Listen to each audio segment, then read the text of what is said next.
Hey there, everybody. Welcome back to Adventures in Machine Learning, podcast where we nerd out about ML, AI, data science, you name it. This week, we have a really special guest, an author who has written a number of books that try to explain incredibly complex topics to, I wouldn't say it's just a young audience. I found your samples of your work to be very fascinating and sort of distilling down these complex topics into something that is approachable for a layperson, but also for kids to get them excited and really explain through the topics. And we have you on the show because you did a topic on our world. So yeah, let's get into it. I'm Ben, one of your co-hosts, joined by Michael Burke. Hi, everyone. Glad to be back. And Kathryn, if you could just introduce yourself. Yes, so I'm Kathryn Hulick, and as Ben said, I write about science and technology for kids mainly, and I've been doing that for over 15 years now. I started out writing for some kids magazines and went on to write. I'm a journalist mainly, but I've also written books, educational books, as well as books you might find in a bookstore, aimed mainly at kids in middle school and high school, but some are for a little bit younger. You can find me. My website's kathrynhulick.com, and I'm on Twitter at khulick. Awesome. Hey folks, this is Charles Max Wood from Top End Devs, and lately I've been working on actually building out Top End Devs. If you're interested, you can go to topenddevs.com/podcast, and you can actually hear a little bit more about my story, about why I'm doing what I'm doing with Top End Devs, why I changed it from devchat.tv to Top End Devs. But what I really want to get into is that I have decided that I'm going to build the platform that I always wished I had with devchat.tv. And I renamed it to Top End Devs because I want to give you the resources that are going to help you to build the career that you want, right? So whether you want to be an influencer in tech, whether you want to go and just max out your salary and then go live a lifestyle with your family, your friends, or just traveling the world or whatever, I want to give you the resources that are going to help you do that. We're going to have career and leadership resources in there, and we're going to be giving you content on a regular basis to help you level up and max out your career. So go check it out at topenddevs.com. If you sign up before my birthday, that's December 14th. If you sign up before my birthday, you can get 50% off the lifetime of your subscription. Once again, that's topenddevs.com. And I was wondering just how one gets into writing kids' books, especially about technical material. Yeah, I knew I wanted to be a writer from a very young age. I used to, from as long as I can remember, I wanted to be an author when I grew up. So I'm lucky that I got to do what I dreamed of doing. And figuring out that I wanted to write for kids was actually the first thing I realized out of college. I was looking at some kids magazines and I'm like, I could do this. And I really want to do this. I just love how curious kids are. I feel like when I was 10 years old, I really didn't want to get any older.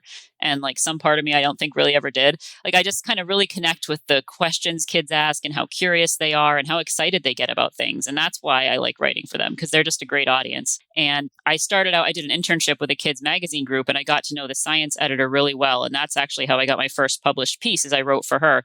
And I wrote for that magazine. I still write for that magazine group, actually. And once you have a few things published, it's a lot easier to get more things published because you can send those out and, people see that you can do it and they'll give you more work. And actually, science writing for kids, it's a pretty niche area. There's actually quite a lot of demand for it. So I've had really steady work. I write for Science News for Students. That's an excellent online resource for teachers use it in their classrooms, but parents can use it too with their kids. They just basically write about science news, but aimed at a young audience. And I write for Muse magazine now and Front Vision, which is a Chinese language publication. I don't have to write in Chinese. They translate it, thankfully. Yeah, so I write for and I've done a lot of books. This is my most recent book, Welcome to the Future. So this is about all different kinds of technology and how it could change the world in the future. So I open each chapter with a science fiction scenario, like superintelligence ruling the world is one of them. There's robots doing everything for us is another one. And then I go into, is that actually possible? How might it be possible? And then what do we actually want to happen? That's really the heart of the book, is what do kids want for their future? What are the ethical implications of some of these technologies, and how can we make sure that they're beneficial to everybody? So this is the book that just came out in November 2021. So that's the one I'm most excited about right now. So writing about the superintelligence / Yes. the general zeitgeist seems to think people that aren't in this field equate the term artificial intelligence with that sci-fi superintelligence. Yes. So you say in the intro to one of your chapters where you're like, hey, coming into writing this book and tackling these topics, I had this conception of what I thought this was. And then you went through the process of learning it and getting a deep understanding of, oh, this is actually what this is. And it's not what people are talking about. Mm-hmm. Can you describe what that process was like? I mean, you've had to do it obviously for 15 years, learning new complex topics in order to explain them to a novice audience. But I really want to hear what that process was for what Michael and I do. Right. So I've written about tons of different science and technology topics, everything from AI to robots to space to biology and medicine. But AI really is where my heart is. Like, that is where I started getting into this. Like, as I wrote in my piece for The Gradient, I picked up Gödel, Escher, Bach when I was in high school, and just I never looked back. Like, I just have devoured every popular science book about AI and robots for as long as I can remember. So, I mean, for me, that is really what I keep coming back to. And this book, actually, originally I wanted it to be just about AI, but I couldn't quite get a publisher to go for that. So I wound up adding a lot of other technology in there too. But for me, I mean, I have been learning about it for quite a long time. I have never been a developer myself, though, so that makes it a little harder. And so I have made some assumptions along the way that I've learned later were wrong. And I guess the big one for me was a lot of people like to compare neural networks to the brain, and they're called neural networks. Like, they have artificial neurons. So I mistakenly understood for a long time that it was a lot more based on the brain than it really is. Like, I just didn't realize how little people actually know about the brain, first of all. So if you even wanted to build something like the brain, you don't even know how to do that because you don't know how the brain does what it does. So there's that side of it. And then there's the other side of we just can't. Can we even build something like the brain, even if we did know how it does what it does? Because, we just may not have the right hardware or the amount of computing power to do that. So there's just such a disconnect there. I thought that we were building these things that were a lot like the brain, but just maybe not big enough yet or not complex enough yet. But in fact, it's worlds away. And that's something that I try to get across now whenever I write about this, that yes, we may call them neural networks, but they're not neurons, and they're not really like the brain very much at all. It's like a loose inspiration, but that's not what it's doing. And I guess the other thing that was a really important realization for me was that they're not even learning in the way that a person is learning. Like, yes, it's called learning, and it is learning in some sense, but it's not understanding. It's not able to put together concepts in the way that people do, or any biological brain does. Like, probably even my dog can learn things better and in a different way than an AI model. And figuring out that it's a pattern matching statistical technique is really what helped me make that leap. Is like, you're taking this data and you're matching your new data to your old data. You learn a whole bunch of data, you do all this statistical magic on it, and then you can match new data and be like, okay, I've seen this before, and here's what it's most similar to, and we're going to pop out an answer based on that. And so once I kind of grasped that, I was able to explain it a lot better to my audience, why it's not a brain and why what it's doing is so different from what you're doing when you learn something or think about something. Yeah, I've had that topic of discussion with people before, of people in business who are like, hey, you said you built this thing to identify what things are in a picture. And why can't it learn this new thing? Like, doesn't it understand? Yeah. We're from the outside looking into this field of study, humans want to personify everything. Yes. It's just how we socially work. So we can think of this thing that seems intelligent because it can do this one task, arguably, particularly for image classification, if it's trained well. But yeah, like you said, it's not smart. It just optimized itself well for that mathematical function that it's trying to calculate. Right. And it's the reason I asked that first question about learning the process is because that's a technique that some of our listeners have to go through as working as a data scientist or an ML engineer in business and industry, is going through that discussion with an executive, explaining, hey, this is what it can't do, and here's an analogy to use. I'm straight up going to use some of the analogies in that chapter of yours that I read, because I think they're great about explaining what this actually is. Yeah. And it's definitely worthwhile to have a conversation at that level instead of saying down way too deep into the tech weeds that the audience won't get. Right. And I really think that that's what I can offer to, developers out there, is a way to think about this and talk about this that will help people who aren't experts. Like, because a lot of times when you're in the weeds of doing this, you don't realize what people don't understand or what people need to understand before they're going to really be on the same level as you. And I think that's yes, maybe I write for kids, but what I write is also accessible to anyone. And honestly, what a lot of people misunderstand about writing for kids is they think that you have to dumb things down or explain everything. And that's really not it at all, because kids are really, really smart. They just don't have as much experience in the world, and they're also way less patient than adults. So the real key to writing for kids is to keep their attention. You got to keep it interesting. And that's really the key to communicating with adults too. You've got to make it not just interesting, but relevant, like relevant to their world. Like, what do they care about? You've always got to think about what your audience cares about. And I don't really know what executives care about, but maybe hopefully you guys do if you're talking to them. But, you got to figure out what they care about. And that's where you have to kind of focus your energy.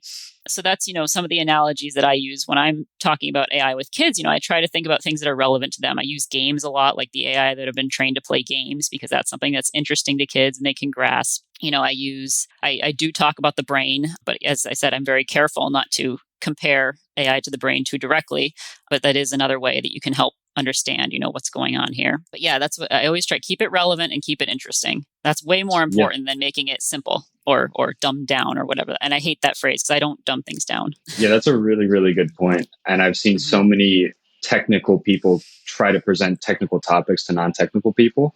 So engineer to a stakeholder, and they can throw math on a slide. They can throw whole paragraphs on a slide, and just pace poorly, use the exact same tone of voice. There's so many presentation tricks that are super useful when presenting and keeping people's attention. And also, you made a really good point about ensuring that you're providing value. A lot of people don't really care.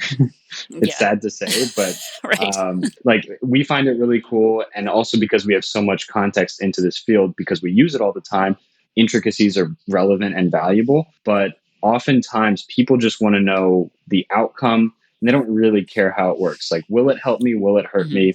And when and how? So I think that's a really good point about providing value to non-technical people. Yeah. And the thing I always say is you've got to be passionate about it yourself. Like that's catching when you're really excited about something. Like when I'm starting a piece, I think about what makes me say, wow. Because sometimes I have to write about things that I find boring. AI, I don't find boring at all. But sometimes I know, I had to write something about sometimes I don't know, when I have to write medical stuff, I don't find medical stuff that exciting, but sometimes I have to write it. And it's like, I got to really think hard, what makes me say, wow, about this? And when I find that, that's when I can start writing. Like that's because I've got to be excited about it myself. If I'm not, my readers they're 12 years old. They're going to go off, and they're going to be on whatever it is now, Twitch or whatever. They're going to be gone in seconds. They're not going to stick around. So yeah, I need to be excited myself in order to get them excited and keep their attention. Yeah. And that shouldn't be hard. This field is pretty awesome, and it's moving very fast. Like 5 years ago, it looks completely different from how it does now. Yeah. That was something that was exciting for me writing the chapter on AI. DALL-E came out while I was working on it, and I was I had actually written in my chapter that, AI can't combine concepts to create something new. And then I saw DALL-E and I went on and I was like, hey, I can make a penguin made of carrots. It can do that. It can take it can take this bizarre phrase and it can draw that. And I'm like, well, I got to change that sentence in my book because, now it can do this thing that I thought it couldn't do. And it blows my mind. And I mean, even though it's not understanding anything, I still think some of the ways that these computer, minds, to risk giving the wrong idea again, the way they work, I think it's so different from how human minds work that it actually can help our creativity. It can make us more creative and more capable in so many ways. I don't want that to be a negative thing, that they work so differently than the brain does. I want to get kids excited about that they have a lot to offer us by thinking about things so differently. Like one of the DALL-E images, it was a shark playing chess. And I noticed that, I think most people, if you ask them to draw a shark playing chess, they'd put the chess pieces in the shark's flipper, because that's its hand, right? But some of the pictures that DALL-E drew put the pieces had the shark hovering over the board with its tail, like it was playing the game with its tail. And I'm like, well, maybe that would be a more natural way for a shark to play. And one had it with its teeth right up next to the board. And I'm like, well, maybe that would be more how a shark would play. And those are things that a person might not think of, but the computer did, because it doesn't have these concepts that we have about how hands work or how chess works. So it can do things that are really out there that might make us think differently about the world. And I've found that extends not just to interesting cutting edge things like that. Yeah. Applications like that are really fun. And people have done hey, I want to create art based on thematic. I'm going to feed in an image that has nothing to do with this particular epoch of art that's been created and generate a picture of my dog like Jackson Pollock would paint it, and it'll spit something out that adversarial network will do that. And those are cool. But those insights about what you said that really resonated with me, and something that I've had a conversation with business before and stakeholders is, hey, we can gain insights in ways that we can't think. And that's one of the selling points for statistical inference of, one of the most powerful algorithms that has come out over the last 15 years for business to customer. And you see it on websites everywhere now, or different implementations of it, which is alternating least squares, which is if you have Netflix, you're very aware of this. Yeah. When you start viewing stuff, and as you have your account for a longer period of time and you start watching certain things, there's a fun little game that you can play with this as well. If you do that, create an alternate account on Netflix and select just a bunch of random stuff over a period of about 2 months, and then compare your landing page between that random selection. You only have to watch maybe a couple of minutes of something. And then compare it to your main account and see the difference. Those recommendation engines, and Netflix isn't just using ALS anymore, but that was the precursor to do all that stuff. But having that conversation with the business about why this is important and how we can't actually conceptualize how to do this ourselves because of inherent biases that we have. If you're talking about, okay, marketing team needs to create the recommended for you. And 20 years ago, early days of the ideas of this, people were doing that handcrafting stuff like, we have 100 cohorts, we're going to create 100 recommendations every day, and here's what we're going to send out. And humans built those, and they were generally terrible. And you apply massive matrix factorization on a ludicrous scale, you can get these per user recommendations. But the important part of that is it's not just the end result that you get value from. You can also look at that data and look at how the algorithm, I'm doing air quotes right now, but air quote thought through that problem. Yeah. Even though it's not thinking, it's just utilizing its internal structure to say, hey, this is who our customers are. Yeah. Maybe this is what programs we should be creating for Netflix. And that's actually what Netflix does. Right. That's how they determine what their internal things are going to be. It's like, what do people like most? What are the things that rank highest on these features that we've created? Yeah. So there's a lot of interesting things. Yeah, there's a lot to learn from that. And that's actually another thing I use a lot talking to kids about AI. I love the example of the recommendation engine because that's something that people interact with every day.